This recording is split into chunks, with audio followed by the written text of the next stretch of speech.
ఆగర్ధావివ సంపృక్తౌ ఆగర్ధ ప్రతిపత్త జగతః పితరౌ వందే పార్వతీ పరమేశ్వరౌ. ఓం నమః శివాయ. శ్రీ చాళుక్య కుమారరామ భీమేశ్వర స్వామి వారి దేవస్థానంలో మనం ఇప్పుడు ఏక పండితుడిగా 40 సంవత్సరాల నుండి సేవ చేస్తున్న స్వామివారి సేవకుడుగా మీకు కొన్ని విషయాల్ని భక్తిని పెంపొందించడం కోసం మీకు కొన్ని విషయాలు అడిగారు. ఆ విషయాలను మీకు మనవి చేసుకుంటాను, వినండి. ఇప్పుడు ప్రస్తుతం మనం మాఘమాసంలో ఉన్నాం. ఈ మాఘమాసంలో 4 పెద్ద పర్వాలు ఉన్నాయి. 1 సూర్యనారాయణమూర్తి జయంతి, 2 సరస్వతి జయంతి, 3 లింగోద్భవ జయంతి. ఈ లింగోద్భవ జయంతి అంటే మహాశివరాత్రి పర్వదినం. మాఘకృష్ణ చతుర్దశి అనేటువంటి ఈ పర్వదినం బహుళంలో వచ్చేటువంటి పర్వదినం. ఈ పర్వదినాన్ని సద్వినియోగం చేసుకోవాలి.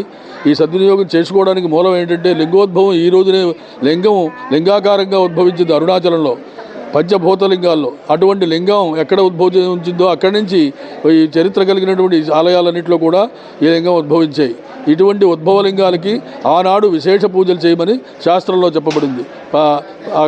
అక్కడ చక్కటి బోధాయన మహర్షి మహాన్యాసపూర్వక రుద్రాభిషేక కల్పాన్ని ఏర్పాటు చేశారు. ఋషులందరూ చేశారు. ఋషుల సంప్రదాయంలో ఉన్న మనమందరం చేస్తున్నాం. అటువంటి రోజున తెల్లారగట్టే నదిలో స్నానం చేయాలి. చన్నీటి స్నానం చేసిన తర్వాత ఇంట్లో దీపారాధన చేసుకుని పూజలు చేసుకుని ఇంట్లో అయిన తర్వాత గుళ్ళకి రావాలి.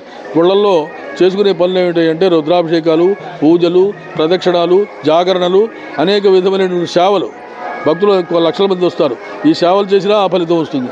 అటువంటి కాలంలో స్వామివారికి 4ంటికి శివరాత్రి నాడు చందనోత్సవము అనేటువంటి ఉత్సవం జరుగుతుంది. మేళతాళాలతో వెళ్ళి స్వామివారు అమ్మవారు ఆ కళ్యాణ మండపం వేదిక మీద ఆశీనులు అవుతారు. వేద పండితులు వస్తారు, స్వస్తులు చెబుతారు, ఆశీర్వదం చేస్తారు. పన్నీరు, చెట్టు, సుగంధ ద్రవ్యాలతోటి పులకింపజేస్తారు స్వామిని. అనంతరం ముందు రాత్రి భాగం వస్తుంది. అనేక మంది తోటి రుద్రాభిషేక ప్రక్రియ ఏర్పడుతుంది. ఈరోజు ఈ ఆరామ దేవతలు చాలా శిథిలం అయిపోతున్నారని చెప్పి చాలా బాగా పురావస్తు శాఖ వారు, దేవాదాయ వారు భక్తులు ఆలోచించి ఈ ఆలయంలో పంచామృతాలని వాటిని బయట లింగమే పోసుకోమని ఆదేశించారు. బయటలో వాయులింగం ఉంది, ఆ వాయులింగమే పోసుకుంటున్నారు అందరూ. అదే కూడా ఇక్కడ రేపు కూడా అదే జరుగుతుంది.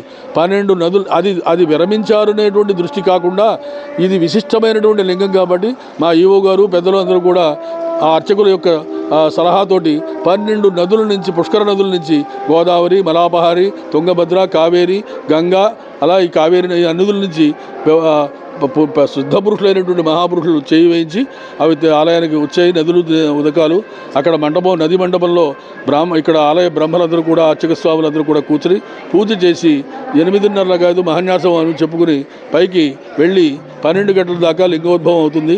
పావుతుకు 12 నుంచి 12:15 దాకా, 12:15కి ఒక అరగంట సేపు ఆ లింగం ఉద్భవించిన కాలం కాబట్టి ఆ కాలంలో బెల్వదళం వేసినా, ఉదకం వేసినా, అలాగే పుష్పం వేసినా, పెద్దల చేత ఆశీర్వచనం పొందిన, దర్శనం చేసిన ఇటువంటి క్షేత్రాలు దేవతలు నివాసం చేస్తున్న దేవాలయాలు ఇవి. ఆ చేత మనందరికీ కూడా శోక నాశనమైనటువంటి జన్మ కావాలి కాబట్టి, వేదాంతపరమైనటువంటి జీవితం కావాలి కాబట్టి ఇటువంటి యోగలింగాల్లో మనం కూర్చోవడమే అదృష్టం. ఈ సామర్లకోట పట్టడంలో పుట్టడమే అదృష్టం. ఈ ఆలయం ఇంకా మనకి శిథిలం కాకుండా 8వ శతాబ్దంలో పుట్టబడిన ఈ ఆలయం, ఈ కట్టడం ఇంకా మనం ఆనందం కలిగిస్తుంది.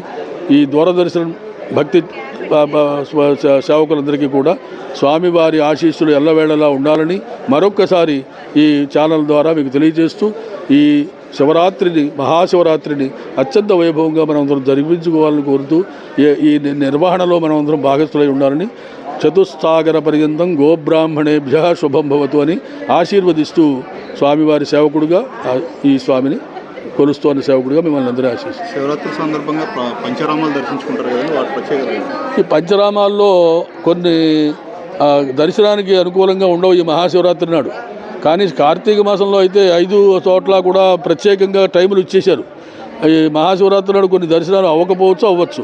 కానీ తొందరగా దర్శనం చేసుకోవడం కన్నా 5 రోజులు పెట్టుకుంటే మంచిది. ఒక్కొక్క రోజు చూస్తూ 5 రోజులు పెట్టుకుంటే ఆయా చోట్ల అన్నదానాలు ఉన్నాయి. ఆ 5 రోజులు పెట్టుకుని 5వసారి ఇక్కడికి వచ్చి చేసుకోవచ్చు. ఈ దర్శనం అలా సింపుల్గా చేసేసుకుని పరిగెత్తడం కాదు. దర్శనం అంటే 1 గంట సేపు చక్కగా గుళ్ళో ఉన్న చరిత్ర వినాలి, పెద్దల యొక్క ఆశీర్వాదాలు పొందాలి, ఆనందదాయకంగా మనం అన్నీ చేసుకోవాలి. అది శివరాత్రి నాడు జరిగితే మంచిది. అంటే పంచరామాలు ప్రత్యేకంగా శివరాత్రి ఒక్క రోజులో దర్శించుకుంటారు కదా, ఆ పంచరామాలు విశిష్టత. పంచరామాలు అనగా ఒక లింగమే, 5 కలిపితే ఒక లింగం. 5 దేవతలు కట్టారు ఈ 5 ఆలయాలని. ఒక లింగ దర్శనం చేసినటువంటి శిరోభాగం ఒకటి, మధ్య భాగం ఒకటి, పాదభాగం ఒకటి, నడుం భాగం ఒకటి, ఊరు భాగం ఒకటి, ఈ భాగాలన్నీ కూడా ఒకే లింగం కాబట్టి చరిత్రలో బ్రహ్మాండ పురాణం చెప్పింది కాబట్టి ఒక లింగ దర్శనం అవుతుంది అనే భావం అందరికీ కలిగిపోయింది.